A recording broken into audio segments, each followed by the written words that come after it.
스타벅스 탱크데이 논란과 기업의 역사 인권 감수성. 안녕하십니까. 2026년 5월 21일 정은 변호사의 법률 산책 시간입니다.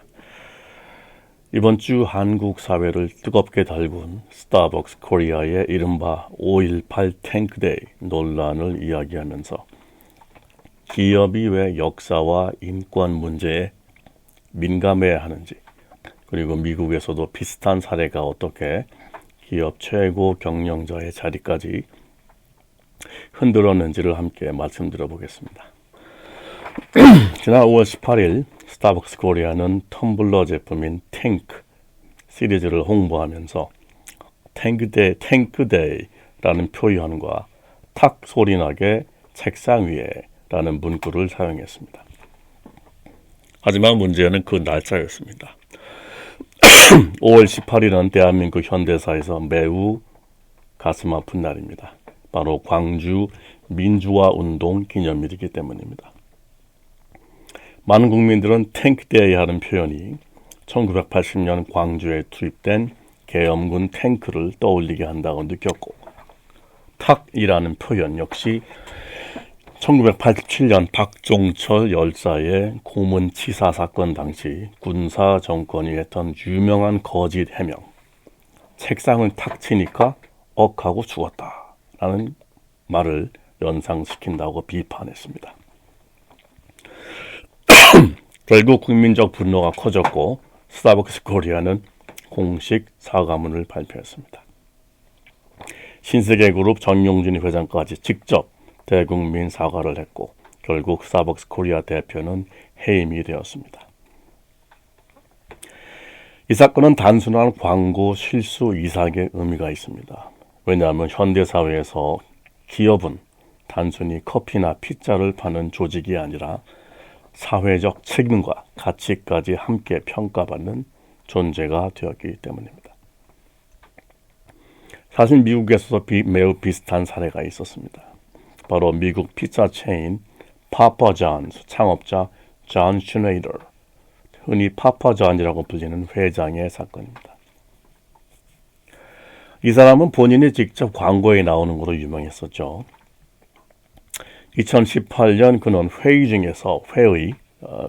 미팅 중에서 흑인을 비하하는 표현인 N-word를 사용한 사실이 알려지면서 미국 사회에서 엄청난 비난을 받았습니다.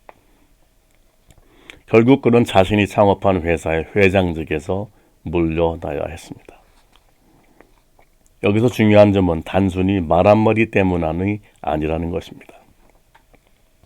미국 사회는 인종차별의 아픈 역사를 매우 중요하게 생각합니다.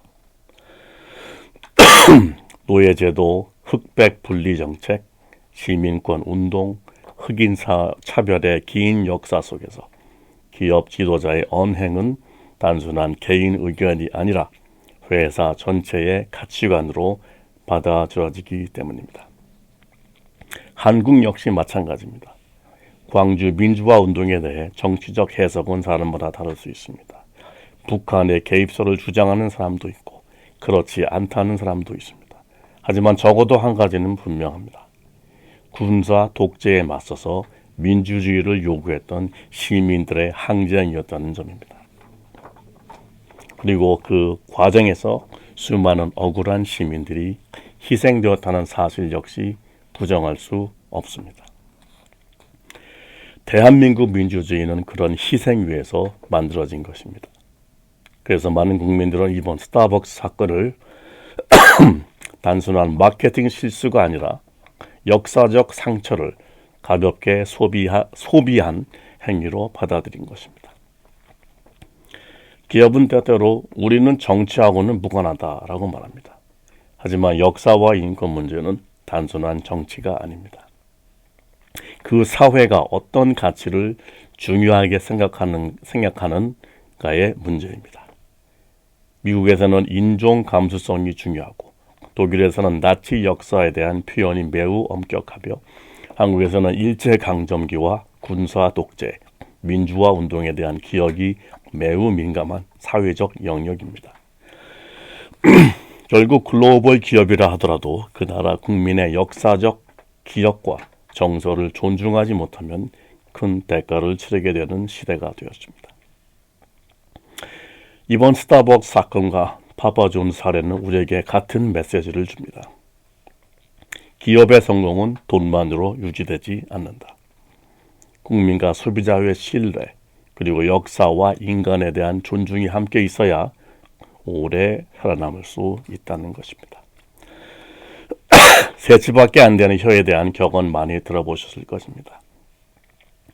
새치혀가 사람을 살리기도 하고 죽이기도 합니다. 말 한마디에 천냥빚을 갚는다는 말도 있습니다. 칼로 입은 상처는 아물어도 말로 입은 상처는 아물지 않는 법입니다. 말 한마디 할 때도 신중히 생각하는 저와 우리 청취자 여러분들 되시기를 바랍니다. 지금까지 2026년 5월 21일 정은 변호사의 법률 산책 시간이었습니다. 청취해 주셔서 감사합니다.